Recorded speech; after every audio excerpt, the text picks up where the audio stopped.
Irmãos, boa noite, irmãos. Podeis vos assentar. Que Deus continue abençoando a todos nós. E é muito bom ouvir os conselhos. A palavra diz que se vence a guerra com a multidão dos conselhos, né? Então, isso que o pastor Getúlio falou, para cada pai, né? Eu estava dizendo, às vezes a criança cresce, estava falando para um pai ali no Rio Grande do Sul, no roteiro, cresce tão rápido que o pai nem viu crescer.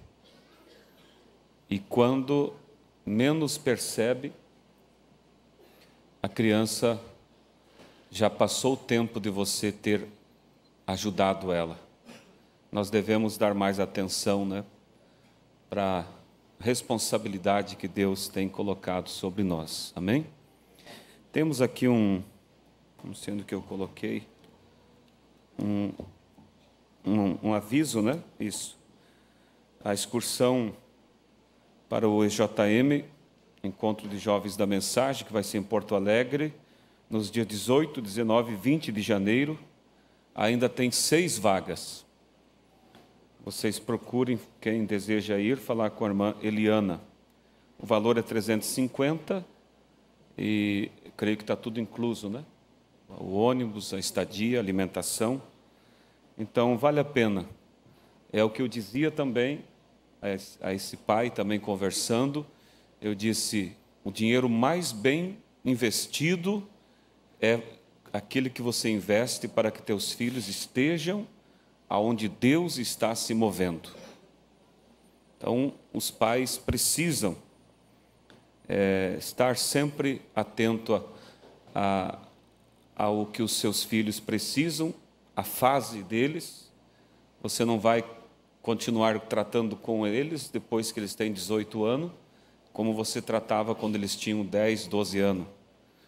Você precisa, eu ouvi uma vez o irmão Reinaldo falando, e ele dizendo para o filho dele, se o pai errar, para o mais velho, né? Se o pai errar ou te corrigir, você perdoa, porque o pai nunca foi pai de alguém da sua idade, quer dizer, estamos aprendendo junto. Então, mas é necessário que haja essa dedicação e essa preocupação e saber que, de acordo com a fase, é a maneira que você vai tratando com eles. E, às vezes, os pais não se preocupam em levar os filhos também aonde há outros jovens da mensagem para que possam ter amizades sadias, amizades boas.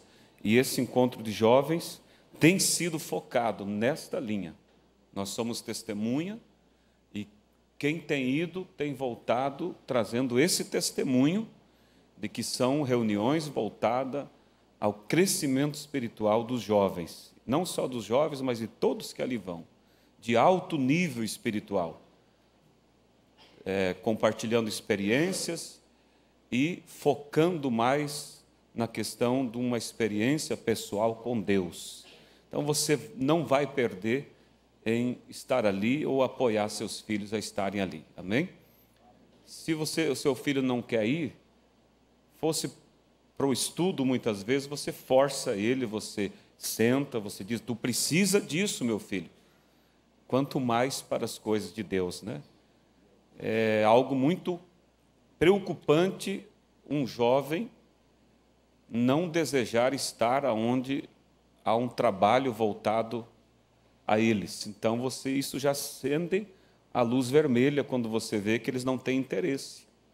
E o que você tem que fazer daí não é forçar, como dizia o pastor Getúlio, mas conversar, se colocar ao lado, né? E eu creio que quem nunca foi, se você for, você vai depois desejar ir outras vezes, amém? Então, falta ainda 6, tem 6 vagas, né? Para encher, vão ser 2 ônibus, e também há irmãos que vão de carro, né? Eu creio que será uma grande reunião, dia 18, 19 e 20 de janeiro, então, o encontro de jovens da mensagem ali em Porto Alegre. Antes de nós entrarmos, irmão, na palavra, quero transmitir aqui um testemunho. O irmão Dema me contou agora há pouco ali no escritório. Nós tivemos, alguns dias atrás, a presença do pastor Robert, que tem aquele dom de cura, dom de discernimento. E a Bíblia diz que nós devemos fazer conhecido os feitos do Senhor. Porque quando você testifica de uma bênção, você glorifica a Deus e você incentiva os outros a crerem por eles também. Pode ver que o irmão Brana costumava sempre tirar um tempo da sua mensagem para dar testemunhos do que Deus fazia em seu ministério. Então, eu não estava aqui, mas o irmão estava me contando que na fila de oração, quem sabe alguns vão lembrar, quando chegou uma senhora, ela não é daqui da igreja, foi convidada pela esposa do irmão Dema, e essa senhora tinha um filho que estava tomado por uma depressão ou um espírito de loucura, algo assim, esquizofrenia, alguma coisa nessa área. E estava tão grave que o menino deitou na cama e não levantou mais, só gemia. Mas não gemia, não era dor, é como dizia o pastor Getúlio, é uma doença no espírito. Só gemia e ali ficou encolhido, e o caso era gravíssimo, era tratado como uma loucura. Então a esposa do irmão Demas, sabendo disso, convidou a mulher para vir à igreja. Quando ela chegou na fila de oração diante do pastor Robert, o pastor parou, ficou um tempo olhando para ela e começou a dizer tudo o que o filho dela estava passando. Quantos lembram? Lembram, né? A cor da roupa, que roupa ele estava vestindo e assim. E tudo bateu exatamente como era, porque não tem como errar quando é Deus. É Deus, o discernimento é o Espírito do Senhor. E ele disse para ela, vai para casa em paz, que o assunto está resolvido. E quando ela chegou em casa, para surpresa dela, o filho ainda estava deitado, mas quando ela foi até o quarto, ele disse, mãe, eu estou bem. Amém? Eu estou bem. E ele, louvado seja Deus.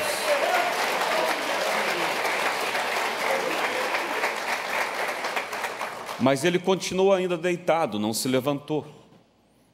Mas ela continuou crendo. Passou 1 dia, 2, 3, 4 dias, ele deitado, mas tranquilo. Dizia, eu estou bem. Creio que lá pelo 4º dia, né, irmão? A irmã estava trabalhando, a senhora estava trabalhando, de repente o filho passa por ela caminhando normalmente. Então ela sai correndo e abraça o filho, e ele está completamente liberto e curado. Para a glória de Deus, amém? Esse é o Deus que nós servimos, e essa é a palavra de Deus que nós cremos, né? Jesus Cristo é o mesmo ontem, hoje e eternamente. Quem que contou, quem é que sabia sobre a vida daquele moço? Quem que sabia sobre a roupa e a cor da roupa que ele estava vestindo? Somente ele, né? Jesus Cristo é o mesmo ontem. E nós agradecemos a Deus e vamos sempre dar liberdade ao Espírito Santo a operar em nossas vidas. Testifique daquilo que você recebe, para a honra, para a glória de Deus. Eu percebo que às vezes os irmãos têm um pouco, não sei se seria vergonha de vir à frente ou algo assim, mas há muitas coisas que têm acontecido aqui. E às vezes a gente está numa casa, tomando chimarrão, então eles contam testemunhos maravilhosos. E eu creio que isso seria bom se fosse contado para a igreja. Se você não pode vir à frente, não consegue, escreva o seu testemunho para que seja lido. Isso é para glorificar a Deus. E isso é para elevar a fé da igreja. Amém? Então vamos nos colocar em pé, irmãos. O pastor Febrônio, ele está na Argentina, ali no pastor Arlindo. Mas eu creio que já quarta-feira ele estará conosco. Vamos abrir nossas Bíblias em São Mateus, capítulo 17. Eu, hoje pela manhã, incentivei os irmãos a convidarem visitantes. Espero que você tenha convidado. para que venha ouvir a palavra, amém? Ouvir essa mensagem que tem sido tão boa para nós, para que nós encontre o último eleito. E eu vou trazer uma palavra essa noite, mais voltada à linha de evangelismo, se assim Deus desejar. Isso é o que está no meu coração, mas se Ele quiser mudar também, nós estamos aqui para seguir a liderança do Espírito, amém? São Mateus capítulo 17, do 10 ao 13. E os seus discípulos o interrogaram, dizendo: por que dizem então os escribas que é mister que Elias venha primeiro? E Jesus respondendo disse-lhes: em verdade ele virá primeiro e restaurará todas as coisas. Mas digo-vos que Elias já veio e não o conheceram, mas fizeram-lhe tudo o que quiseram. Assim farão eles também padecer o Filho do Homem. Então entenderam os discípulos que lhes falara de João Batista. Precioso Deus, nosso Pai Celestial, esta é a Tua palavra, e nós pedimos o Teu Espírito que possa vivificá-la e falar com cada um de nós, com aqueles que já são crentes nesta mensagem e aqueles que ainda não têm a revelação da palavra da hora. O Senhor Deus tem a liberdade de fazer, ó Deus, o trabalho essa noite. No nome de Jesus Cristo lhe pedimos. Amém. Podeis assentar. Saudamos também aos irmãos ali no Acre que estão participando juntamente conosco nesta tarde, ouvindo a palavra de Deus. O tema que eu desejo transcorrer, vou ser bem breve, é reconhecendo o plano de Deus. Há uma necessidade urgente da igreja saber reconhecer o plano e o mover de Deus. Em todo o tempo, Deus nunca esteve parado, em nenhuma era, em nenhum momento sequer. Deus sempre esteve trabalhando. E Deus nunca também escondeu o seu trabalho, o seu mover. Pelo contrário, Deus sempre fez questão de demonstrar às pessoas o seu plano, a sua palavra, o foco pela qual a igreja deve seguir.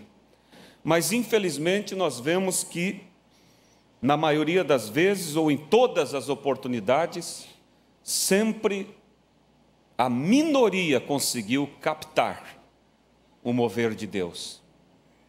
E os demais foram simplesmente condenados, julgados, por não dar ouvido à palavra. E vocês veem que Jesus disse: eu não vim para julgar, mas ele disse que ele veio para salvar. Ele era a luz do mundo, mas ele disse: o mundo amou mais as trevas do que a luz.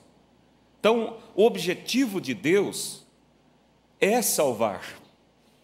Deus não veio para julgar, a mensagem não veio para julgar, mas vem para salvar. Então, a condenação é uma consequência da pessoa rejeitar o plano provido por Deus para a salvação. As mesmas águas, como sempre dizemos, do dilúvio que elevou Noé acima da tribulação e acima da morte, foi as mesmas águas que afogaram e que matou aqueles que a rejeitaram. A palavra também diz que a palavra do Senhor não volta vazia. Ela sempre vai trazer um resultado de volta. Mas são dois resultados que podem ser atingidos pela palavra: salvar ou condenar. Mas nunca a palavra de Deus sai para condenar. Ela sai para salvar. mas a atitude de rejeitar a palavra é que faz com que ela volte, trazendo juízo sobre aqueles que a rejeitam. O profeta diz, numa mensagem assim, que Deus não predestinou as pessoas pelo seu querer. Vocês vão ver isso na mensagem que será entregue agora na ceia. Ele diz, porque pelo seu querer, Ele deseja que todos se salvem. Ele disse, Ele então predestinou pelo pré-conhecimento. Aí você diz, como funciona isso então? Será então que Ele viu pelo pré-conhecimento quem seria capaz? Não, de forma alguma, porque aí ninguém poderia ser salvo, porque ninguém é capaz. Mas Ele viu aqueles que aceitariam, que abririam seu coração, que dariam crédito à palavra dEle, mesmo sem ter condições. Isaías diz, quem deu crédito à nossa pregação? E a quem se manifestou o braço do Senhor? Agora, na maioria das vezes, quem dá crédito é aqueles que menos condição têm. Mas é a esses que Deus então capacita. São esses que foram predestinados. E quando Deus predestinou, Deus ao mesmo tempo assumiu um compromisso de dar condições a você de chegar. Porque Ele não te predestinou ao ver capacidade sua, mas Ele viu que não havia capacidade. É como você convidar alguém para fazer uma viagem com você, e você sabe que esse alguém não tem condições de pagar a passagem, não tem condições de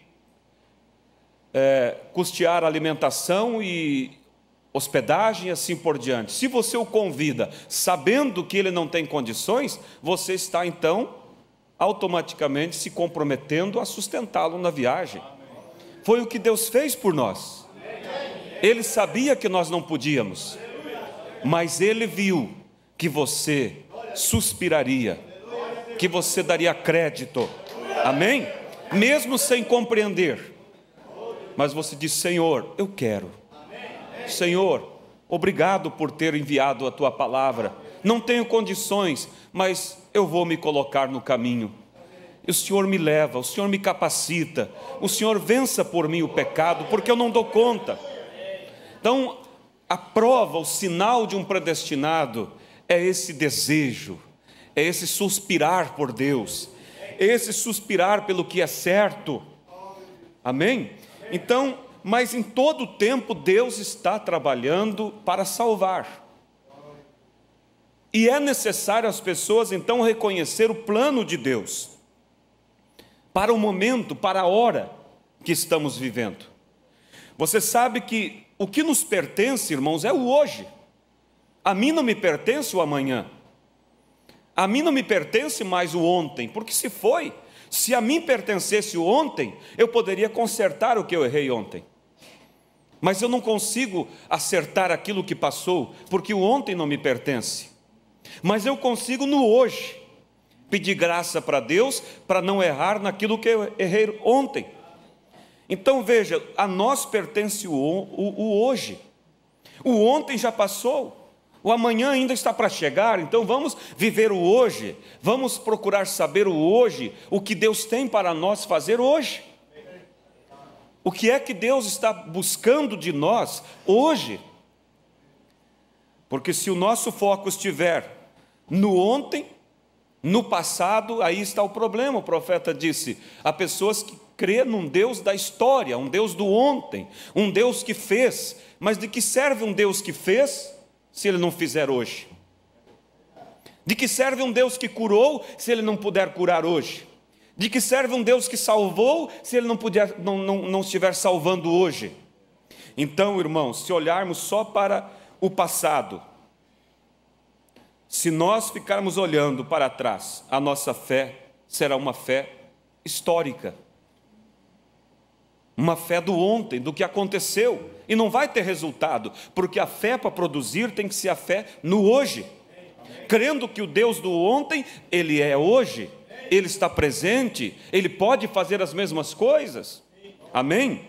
E se nós também olharmos para o futuro, como muitas pessoas, aquela esperança, porque a fé não é esperança. A esperança olha para frente, a fé olha para o hoje, fazendo acontecer no momento, crendo que Deus faz agora, não amanhã, mas Ele faz agora, Ele salva agora, Ele cura agora. A fé, ela olha dessa forma. Se nós ficarmos olhando para o futuro, não teremos realizações, porque o futuro não chegou ainda. Mas se nós estivermos olhando para o hoje, a nossa fé em Deus fará então acontecer hoje. E esse é o grande problema, irmãos. Nós estamos no final de mais um ano.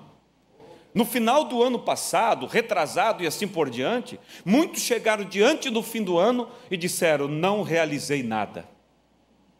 Não consegui ser o melhor crente, não consegui vencer aquilo que deveria.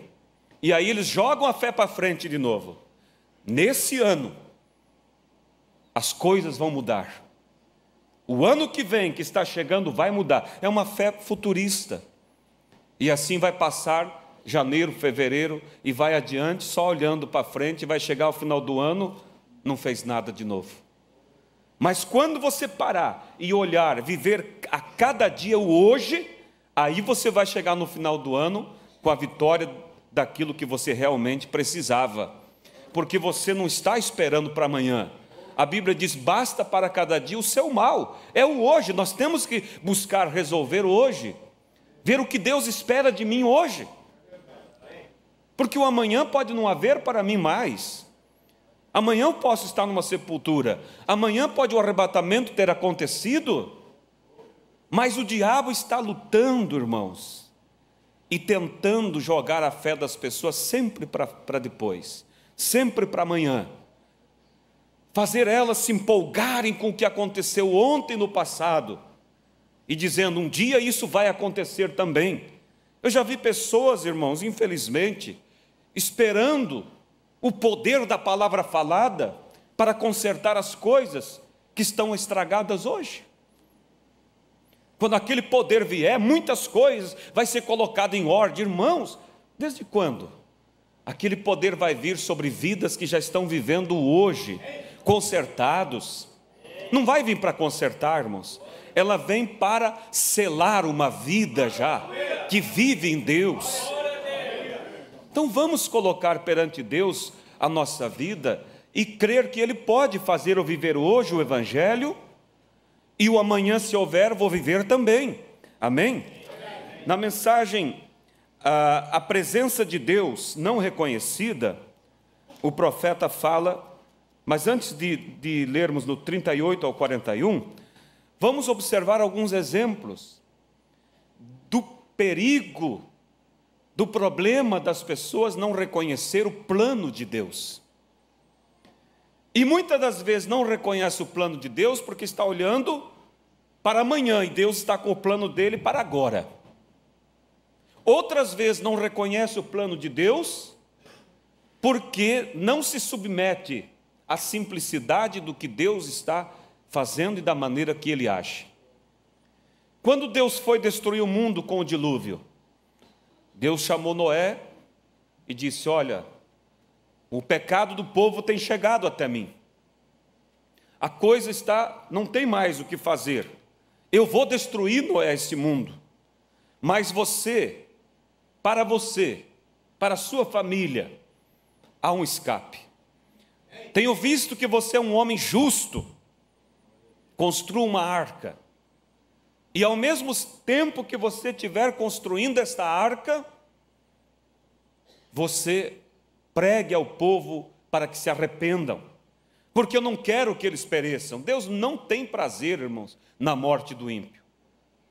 Ai de mim, de você, se alegrar no mal do ímpio, porque Deus não se alegra. Às vezes vemos pessoas batendo palmas. Jesus disse: vocês não sabem que misericórdia quero? Esse é o sentimento de Deus.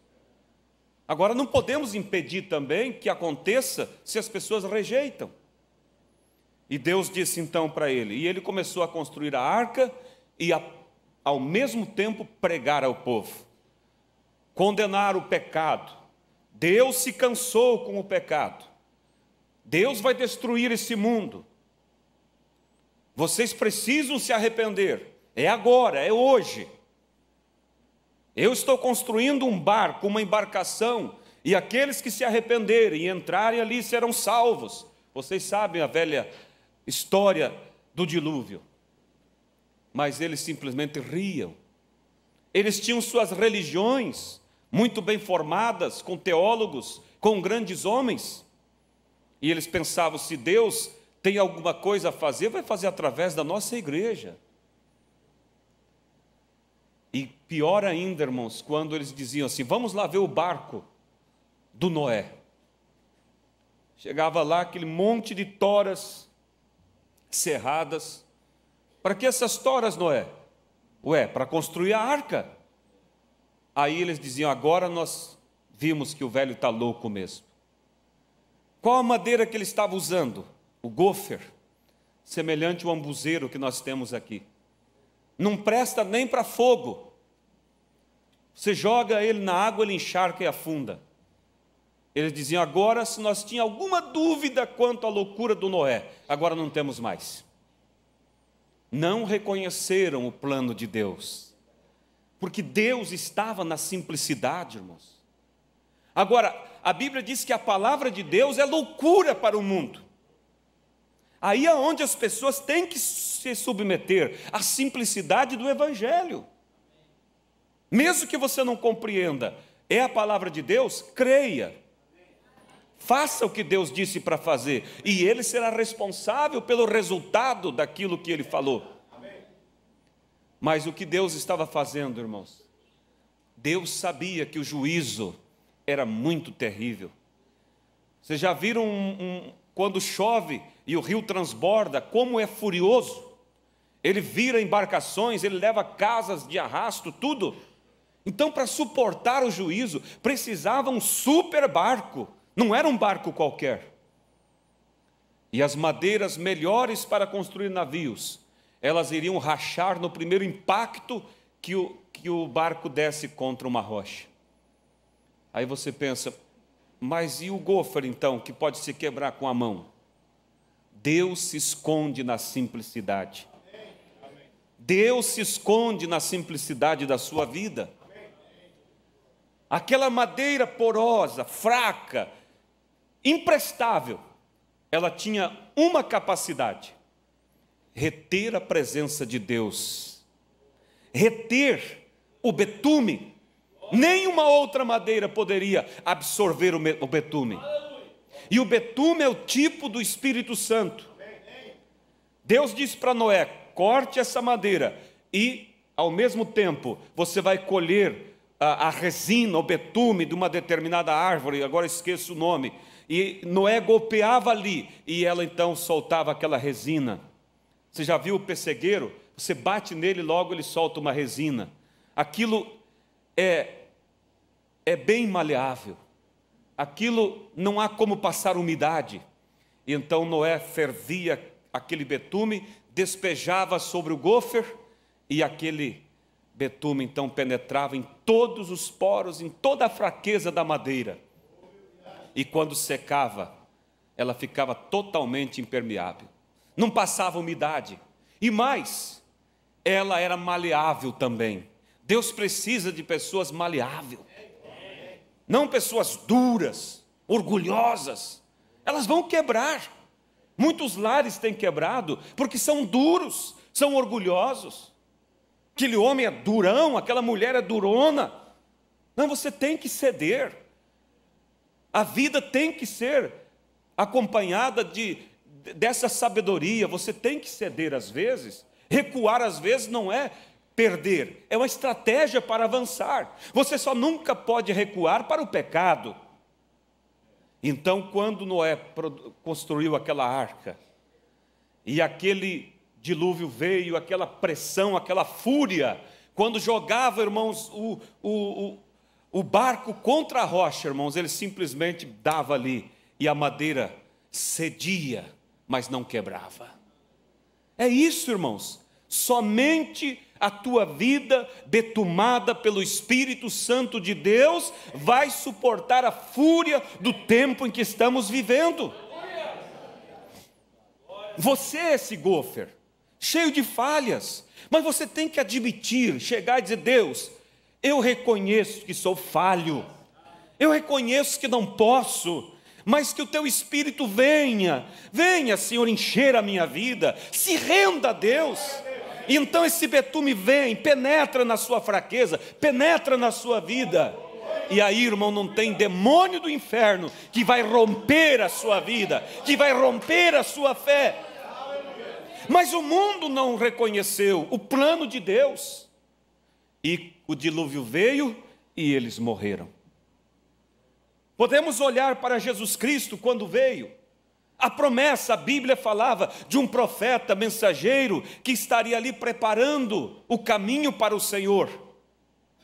Eles sabiam, estava na Bíblia, eles liam tudo isso. Mas quando aparece um João, parecia um homem louco pela sua aparência, mas estava cheio do Espírito Santo. Desde os 9 anos, nunca subiu navalha no seu cabelo, barba nunca cortada, vestido de pele de animais. Quando ele aparece e começa a pregar, condenar o pecado, ali estava Deus, era o plano de Deus para a hora. As pessoas vinham, multidões, para ouvir ele. Os fariseus, os sacerdotes, eles vinham também para ver o que esse homem está falando. E eles chegavam à conclusão: ele é um falso. Mas por que eles o chamavam de falso? Porque eles comparavam os ensinamentos de João com a teologia da igreja deles, e não batia. Jesus Cristo começou a curar os enfermos, fazer prodígios, multidões o seguiam. Mas quando ele começou a condenar o pecado, começou a falar a palavra, eles viraram as costas e disseram: é falso. Porque outra vez conferiram os ensinamentos de Jesus com a tradição, com a interpretação, com os estudos que eles tinham, e não batia. Mas se eles tivessem, irmãos, tomado a Bíblia, o Velho Testamento que eles tinham em mãos, e examinado os ensinos de João, eles iriam bater 100%. Examinado a vida de Jesus e o seu ensinamento, eles veriam que estava 100% certo. Mas eles falharam em ver o plano de Deus, porque eles não se submeteram à palavra. Eles ficaram presos às suas tradições. E Jesus disse assim: vocês invalidam a minha palavra por causa das vossas tradições. Isso já passou, isso já é história.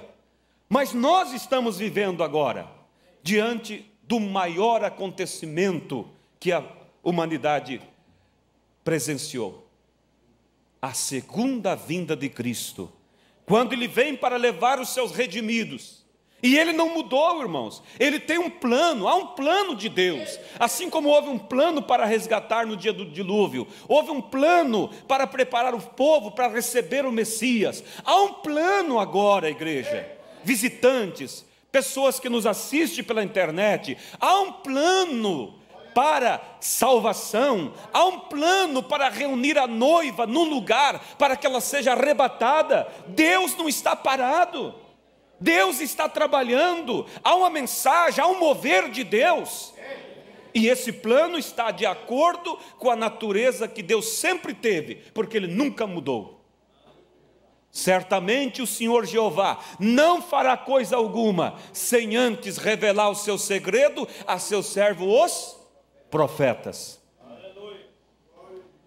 Foi através de um profeta que ele chamou a atenção do povo antediluviano. Foi através de um profeta que ele preparou as pessoas para receberem a Jesus Cristo em sua primeira vinda. E a Bíblia diz que é através de um profeta mensageiro que Deus está preparando uma igreja, uma noiva para o arrebatamento.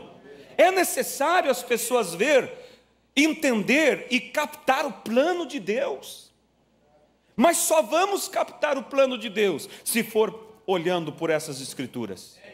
Se for fazer como os saduceus fizeram, como os herodianos, como todas aquelas religiões daquela época, os fariseus, se for fazer como eles, vocês vão chamar esta mensagem de falsa, vocês vão blasfemar contra ela, certamente que vão, porque o plano de Deus hoje também não está de acordo com a tradição dos homens, não está de acordo com os estatutos e as interpretações humanas, mas está 100% de acordo com a palavra de Deus.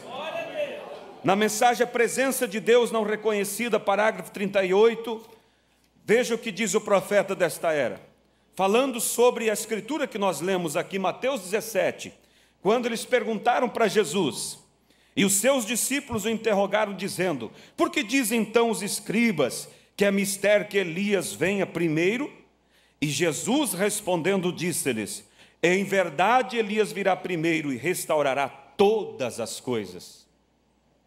Olha o que diz o profeta, um dia os discípulos lhe perguntaram e disseram, por que diz os escribas que é mister que Elias venha primeiro? Jesus disse, ele já veio e não soubestes.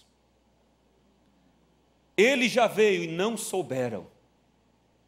Porque ali, naquele tempo, João Batista, em São Mateus capítulo 17, quando eles perguntam para Jesus, João Batista já havia sido morto em São Mateus capítulo 14. Ele já tinha partido. Baixa um pouquinho o som, irmão. Ele já tinha partido. Mas eles não tinham visto. Por que eles não tinham visto?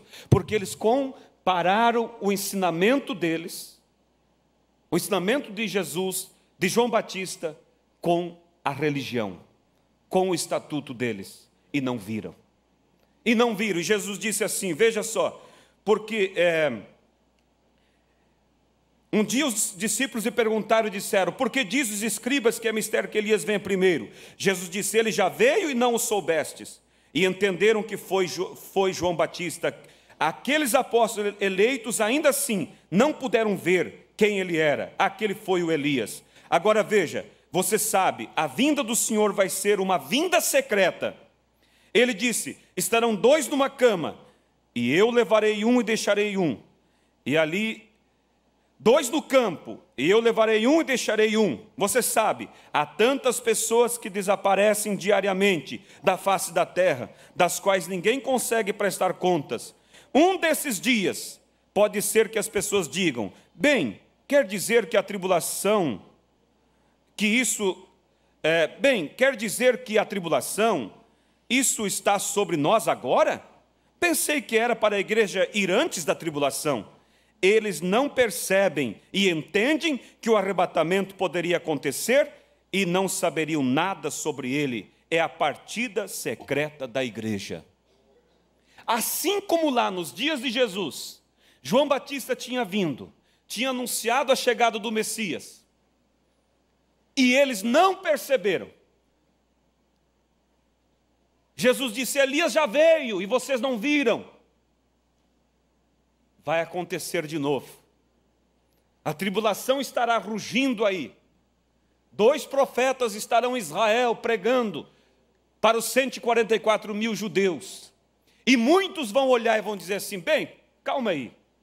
Não era para esses profetas vir depois da vinda de Jesus? A tribulação não era para acontecer depois do arrebatamento? Como que aconteceu antes? E eles ouvirão uma voz atrás deles que dirá, ele já veio e vocês não viram. Não viram por quê? Porque não reconheceram o plano de Deus. Porque foram mais firmes em seus orgulhos do que em seguir a Deus. O orgulho tem feito muitas pessoas não se submeter à palavra, não querem reconhecer que estão errados e vão ficar na grande tribulação. Agora veja vocês, irmãos, nós estamos agora prestes a esse grande acontecimento, a segunda vinda de Cristo. E assim como na primeira vinda de Cristo, houve um mensageiro com a unção de Elias sobre ele, com a virtude de Elias, preparando aquele povo para receber o Messias, convertendo o coração dos pais aos filhos, da lei para a graça. Houve um profeta lá, e você vai ver em Malaquias capítulo 4, aonde a Bíblia diz: eis que eu vos envio o profeta Elias antes do grande e terrível dia do Senhor. E ele converterá o coração dos pais aos filhos e dos filhos a seus pais. Ali é uma profecia duplo sentido, porque ela está falando de dois tempos. Está falando do período antes da primeira vinda de Cristo e do período antes da segunda vinda de Cristo. Quando antes da primeira vinda de Cristo, um profeta na unção de Elias teria o ministério para converter o coração da lei para a graça. E esse ministério se cumpriu em João Batista. Você vai encontrar em Lucas capítulo 1, versículo 17. Lucas capítulo 1. Quando o anjo do Senhor fala sobre o nascimento de João, veja o que ele diz. Lucas capítulo 1, versículo 17. Ele diz assim, ó. Desde o verso 15, vamos ler aqui. Porque será grande, falando sobre o João Batista, será grande diante do Senhor, e não beberá vinho, nem bebida forte, e será cheio do Espírito Santo já desde o ventre de sua mãe. E converterá muitos dos filhos de Israel ao Senhor seu Deus. Quem era esse? João Batista.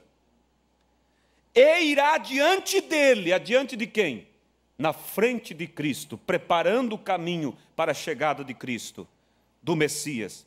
Irá diante dele no espírito e virtude de Elias, para converter o coração dos pais aos filhos e os rebeldes à prudência dos justos. E você veja que o anjo parou ali.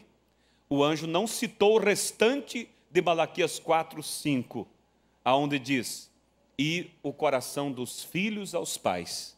Não citou aqui, porque o ministério de converter o coração dos filhos de volta aos pais se cumpriria em um mensageiro antes da segunda vinda de Cristo, que teria a unção e a virtude de Elias sobre ele também, para converter o coração dos filhos aos pais.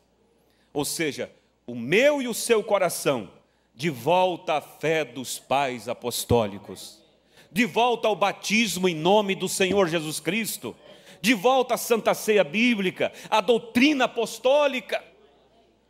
E isso Deus fez através do seu mensageiro. A mensagem tem ido por todos os cantos da terra. Os eleitos estão sendo chamados das grandes capitais, das grandes metrópoles, chamados de dentro dos matos, onde estiverem. E eles estão vindo para a palavra, porque os eleitos estão reconhecendo o mover de Deus. Mas brevemente, o último eleito entrará, e o rapto acontecerá, a noiva será raptada. E aqueles que não reconheceram a hora, e não reconheceram o mover de Deus, ficarão para a grande tribulação. E vão se assustar quando ouvir a voz: ele já veio, e vocês não viram. Quem não aceitou a mensagem de João Batista, não pôde, irmãos, de forma alguma, aceitar o Messias. Porque a mensagem de João era para introduzir a fé deles em Cristo. Quem não aceitar, isso não é julgamento e nem é orgulho nosso dizer isso, é a palavra. Quem não aceitar a mensagem desta hora, não é quem não aceitar a minha religião, porque nós não temos. Se nós pregássemos uma nova religião humana por aí, nós estaríamos perdendo tempo. Se nós pregássemos uma placa de igreja, mas é quem não aceitar a mensagem da hora, a mensagem a qual a Bíblia diz que haveria de vir antes da segunda vinda. Quem não aceitar, não conseguirá receber Cristo em sua segunda vinda. Mas esta mensagem está indo. Essa mensagem está indo por todos os cantos. Então veja que os discípulos perguntam para Jesus. E os seus discípulos o interrogaram dizendo: por que dizem então os escribas que é necessário que Elias venha primeiro? Tenha em mente que aqui em Mateus 17 João Batista já estava morto. Lá em Mateus 14 ele tinha já partido. E quando a pergunta foi feita, por que os escribas dizem que Elias tem que vir primeiro? Jesus sabia que esta pergunta estava sendo feita se referindo a Malaquias 4. E se a pergunta era sobre Malaquias 4, Malaquias 4 falava de 2 tempos, de 2 mensageiros para 2 períodos. Como a pergunta foi sobre Malaquias 4, a resposta foi dada completa, falando dos 2 mensageiros também, dos 2 tempos. Primeiro ele responde: em verdade Elias virá primeiro e restaurará todas as coisas. João Batista não restaurou nada. A mensagem dele não era para a restauração. Restaurar é trazer de volta a original. Se João Batista estivesse restaurando, ele ia restaurar a lei. Mas o mensageiro desta era, o qual Jesus cita para o futuro, dizendo: em verdade Elias virá primeiro. Virá, quer dizer, antes da minha segunda vinda, ele virá e restaurará todas as coisas. Restaurará a fé da noiva, de volta à fé da igreja primitiva, voltando a ser a semente original. Em verdade, Elias virá primeiro e restaurará todas as coisas. Aí o verso 12 agora, ele responde sobre a outra parte de Malaquias 4. Sobre o outro mensageiro que já tinha vindo, porque ele havia vindo para preparar o povo para a primeira vinda.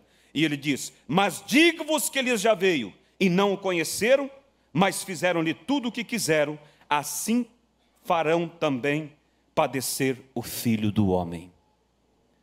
Então aqui está a palavra, irmãos, visitantes que nos ouvem, e mesmo nós que já somos crentes dessa mensagem. Deus está preparando um povo.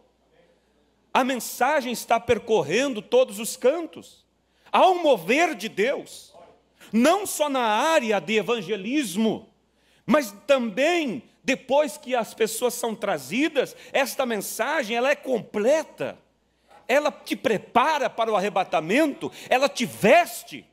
Você não pode parar somente na primeira fase, só na questão de crer para o batismo, para a restauração da fé. Você tem que compreender, você tem que estar atento ao mover de Deus. Por isso a Virgem prudente, ela busca o azeite, ela vem nos cultos, porque ela sabe que cada culto Deus está dando um passo a mais para a igreja, chamando ela para um movimento mais para frente, mais para frente. E aqueles que seguirem o mover de Deus, eles chegarão ao nível de serem arrebatados. A hora é avançada, irmãos. O tempo está se fechando. Eu creio que já estamos há muito tempo na prorrogação. A longanimidade de Deus se estendendo já há muito tempo. Porque os sinais já têm se cumprido. Mas Deus é longânimo, Deus é misericordioso, Deus ele não quer que ninguém se perca. Há pessoas desviadas, há pessoas afastadas, e Deus está dizendo: venha, volta meu filho, volta para o caminho. Mas até quando as pessoas vão endurecer? A Bíblia diz: Deus não vai contender com o homem para sempre. Chega um momento, irmãos, que tem que parar. Deus tem te chamado para uma vida limpa, vencer o pecado, largar mão dessas coisas imorais. Deus tem te chamado, você sabe. Mas até quando Deus vai ficar ali chamando, contendendo contigo? A hora é avançada. E nós precisamos, irmãos, estar atento ao mover de Deus. Parágrafo para encerrar. Parágrafo 58 da mensagem: a presença de Deus não reconhecida. Diz assim: me faz lembrar de uma mulher em Louisville, Kentucky. Olha essa história que tipifica o espiritual. Não faz muito que ela tinha um bebezinho. Tinha um bebezinho caminhando de um lado para o outro. Ela estava com um bebezinho caminhando de um lado para o outro da loja de mercadoria de 10 centavos. E ela estava fazendo pequenas coisas, tentando fazê-lo notar. A mãe estava com um bebezinho numa loja de 10 centavos, e ela pegava os brinquedos e movia na frente dele para ver se chamava atenção, para que ela então comprasse a ele. E ela, ao fazer isso, o bebezinho permanecia com o olhar fixo.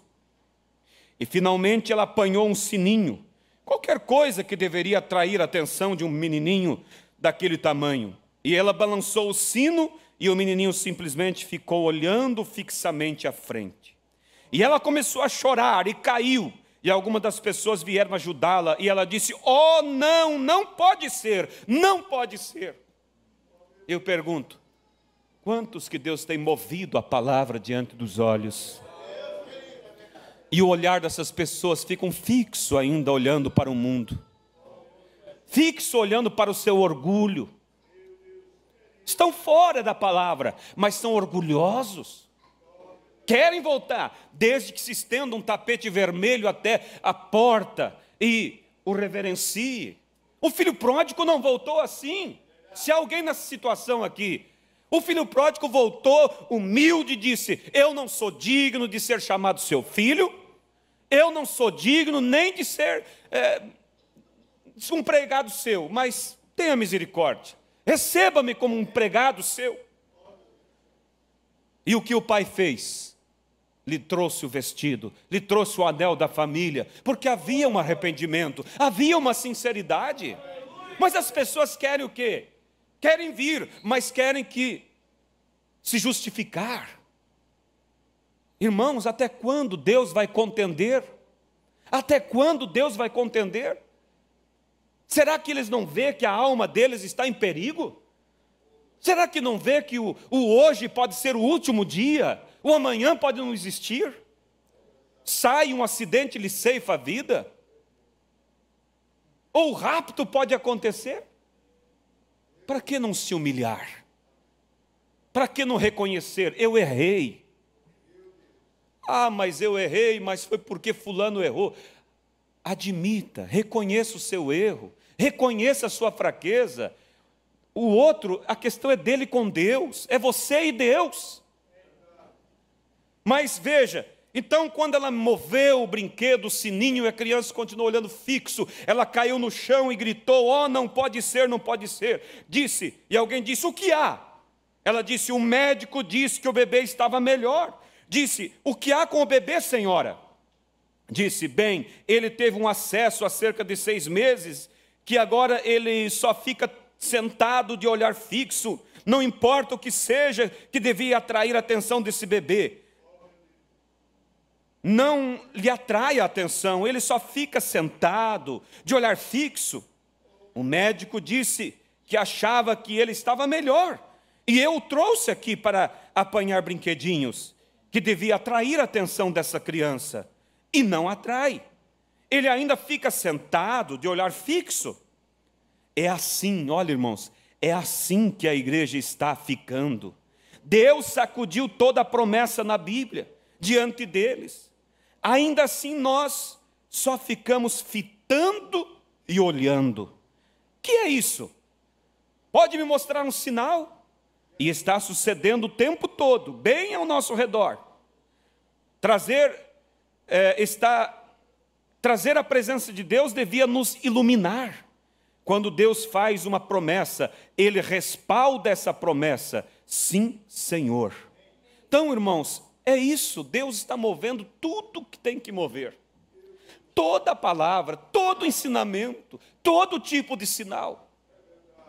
E as pessoas ficam com o olhar fixo e ainda dizem: "O senhor pode mostrar um sinal? O senhor pode falar comigo?" A Bíblia diz: "Se hoje ouvirdes a sua voz, não endureçais o vosso coração." Vamos nos colocar de pé, irmãos, reconhecendo o plano de hoje, de Deus hoje. É hora, você tem que saber, Deus está trabalhando, Deus está preparando um povo, a palavra de Deus está se cumprindo. Não haverá outra mensagem, não haverá outra Bíblia, não haverá outro profeta. O que Deus tinha, Ele já enviou para nós. Com seus olhos fechados sobre o solo musical, Eu quero dar a oportunidade aos irmãos também ali no Acre, estão participando juntos, vocês fechem vossos olhos agora. Cada um em espírito de oração. A palavra de Deus foi pregada.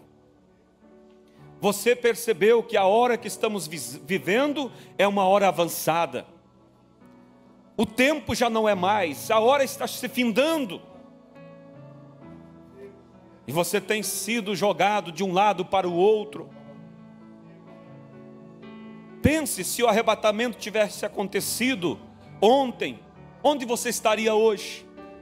Dentro da grande tribulação. Porque ainda não se decidiu por Cristo. Porque acha que o que vão pensar se eu tomar uma decisão? Ou algum pensa, eu não dou conta, eu não posso. Você ouviu dizer aqui, a predestinação não foi pela capacidade. Deus só quer ver você dizer, abrir o coração, como Ele disse, estou à porta e bato. Se alguém abrir, eu entro. É Ele que vai te capacitar, não é você. Você não quer, você que está aqui presente aqui, você não quer aceitar Jesus como teu Salvador? Ou alguém que está aqui entre nós desviados, fora dos caminhos do Senhor? Você até pensou que nesse ano de 2018 você iria colocar as coisas em ordem.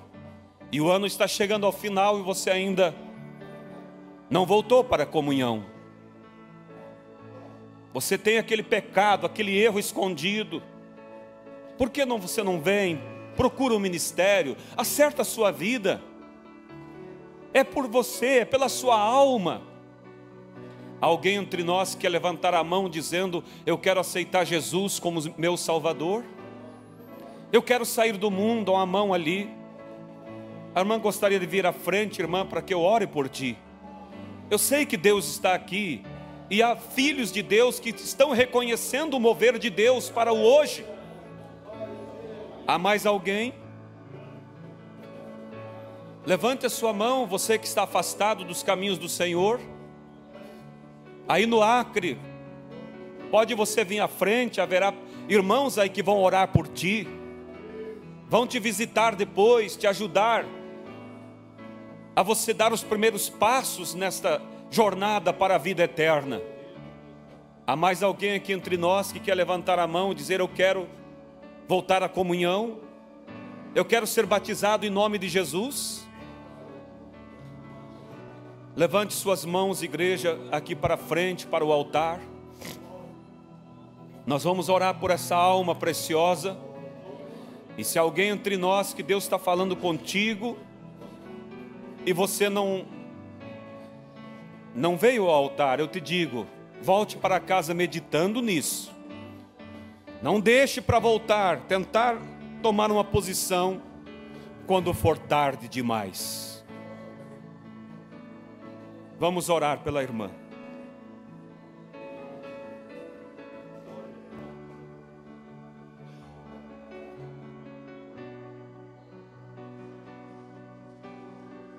Precioso Deus, eterno Pai, aqui está uma vida preciosa, Pai. Ela é filha, porque ela reconheceu a Tua voz. Somente os filhos reconhecem a voz do Pai. E ela entendeu o seu chamado. E ela vem à frente agora, tomando uma posição por Ti. Não importa, Deus, como tem sido sua vida. O Teu sangue a cobre e a lava de todo o pecado. E a faz uma nova criatura em Cristo Jesus. Pai, nesse momento a festa no céu. E eu me alegro junto por esta alma que vem ao altar, Pai. E eu agora a apresento a Ti. E peço que o Senhor perdoe seus pecados e a receba em Teu reino, Pai, em nome de Jesus Cristo, e que através de sua vida outras vidas sejam abençoadas. Abençoe seu lar, em nome do Senhor Jesus Cristo lhe pedimos. Amém, Jesus, amém. Deus lhe abençoe.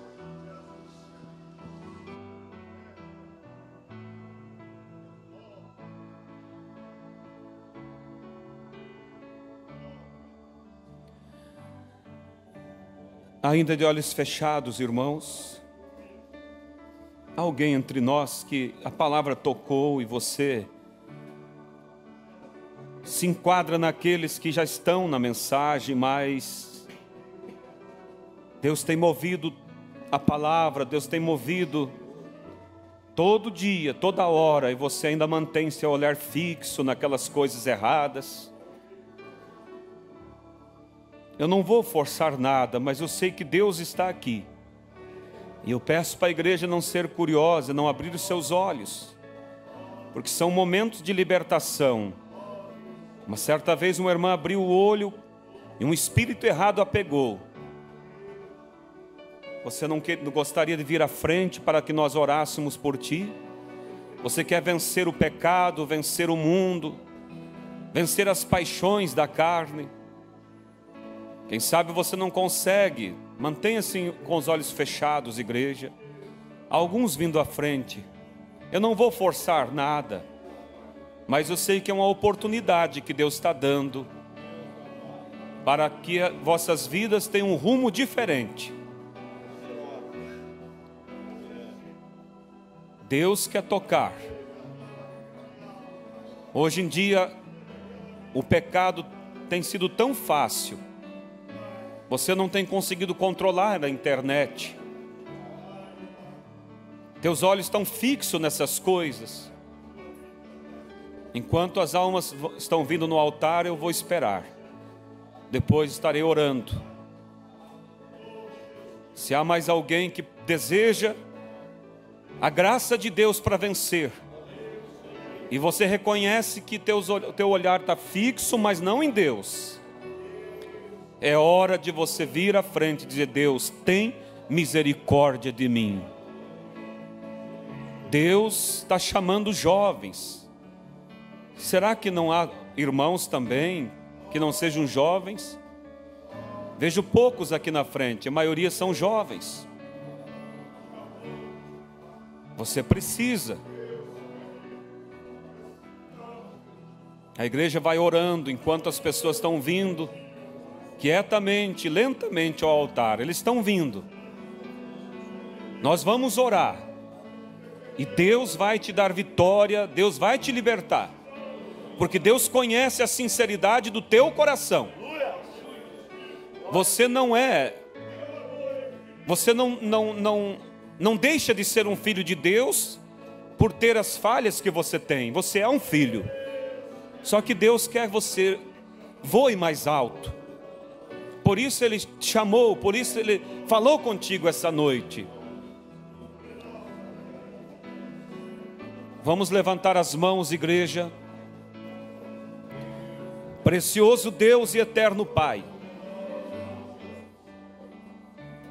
mesmo os irmãos aí no Acre, você que deseja vencer as paixões da carne, vencer a si mesmo, levante sua mão agora aí. Precioso Deus e eterno Pai, mãos se levantam para ti, e pessoas vêm aqui ao altar, na maioria delas jovens, mas há pessoas também de idade que estão aqui. Eles sabem que eles precisam vencer a si mesmos. Eles sabem que eles precisam vencer essas coisas que os prendem. Eu não posso dar vitória a eles, Pai, porque eu também dependo de vitória. Mas o Senhor pode, Pai. E pela unção e atmosfera do Senhor, eu repreendo as hostes do mal. Saia dessas vidas, espíritos sedutores, em nome de Jesus Cristo. Eu declaro a vossa vitória, para a honra e glória do Senhor Jesus Cristo. Toca, Pai, nessas vidas, toca nesses corações, liberta-os, ó Pai, os encha do Espírito Santo, em nome do Senhor Jesus Cristo, para a honra e glória de Jesus Cristo. Aleluias. De olhos fechados, enquanto essas pessoas voltam ao altar, vai orando a Deus, irmão, irmã. Ele está aqui. Ele está aqui. Peça a Deus para que Ele te abra os olhos para ver o mover de Deus hoje, agora. Peça a Deus para que Ele te desperte. Já estamos chegando ao final de mais um ano. Será que a vinda de Cristo não está dentro desse próximo ano? Chega de vivermos uma vida fria e formal. Vamos nos aquecer, vamos pôr lenha na nossa vida. Vamos pôr lenha mais, vamos nos unir uns aos outros. Aleluia. Fala com Deus, igreja. Glorifica, peça a Ele graça e força. Diga para Ele, não me deixe fora do seu plano, Senhor. Diga, Senhor, me desperta, me belisca, faz com que eu acorde para a hora que estamos vivendo. Aleluias. Pode falar com Deus, Ele está aqui. Ele quer te abençoar. Ele passeia entre nós. Louvado seja o Senhor. Louvado seja Deus. Louvado seja Deus, o Deus de Abraão, Isaque e Jacó. Obrigado, Senhor. Move nossas vidas, Pai. Desperta-nos, ó Pai. Sacode a nossa fé. Acorda-nos, ó Deus, para que possamos viver mais perto de Ti. Faz isso por nós, Pai. Nós não podemos, nós não damos conta, mas o Senhor pode, Senhor. O Senhor é Deus, o Senhor é Pai. Venha mover em nossas vidas, Pai. É no nome de Jesus Cristo que eu te peço, que o Senhor possa enviar um mover, um despertar. Põe em nós desejo de orar, desejo de ler a Tua palavra. Em nome de Jesus Cristo nós lhe pedimos, para a Tua glória e para a Tua honra, Pai. Assim, Pai, amplia isso em nossos corações e não deixa perdermos esta bênção, no nome do Senhor Jesus Cristo. Amém, Jesus. Glórias a Deus. Louvado seja Deus. Irmão Beto vai cantar mais um hino nessa boa atmosfera. Depois vai orar, irmão Beto, pelos pedidos. E antes, a irmã que veio tomou sua posição aqui. Depois deixe seu endereço ali atrás. O irmão Davi está ali, para que possamos melhor lhe ajudar. E também os irmãos que não deram o seu telefone, seu endereço ainda, que o pastor pediu. É um desejo do ministério para vos ajudar a se conectar mais com Deus. Deixa o seu nome ali. Há muitos que não deixaram ainda. Não é só o pai, é todos que têm telefone, amém? Ele vai estar ali fora pegando agora o telefone e o endereço de cada um. Deus abençoe. Vamos cantar um hino com o irmão Beto. Mantenha essa atmosfera, irmãos.